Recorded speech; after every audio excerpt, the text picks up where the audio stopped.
We are supposed to be social democrats, for God's sake. And what do social democrats do?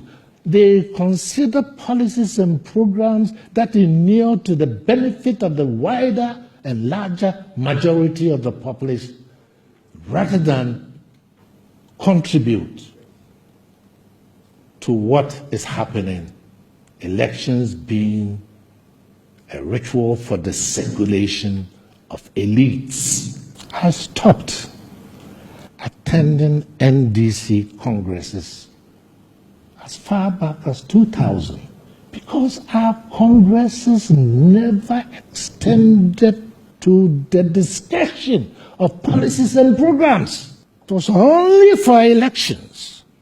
Elections of party officials and flag bearers, who and Razramatas ends and we go. We never had time to discuss policies and programs.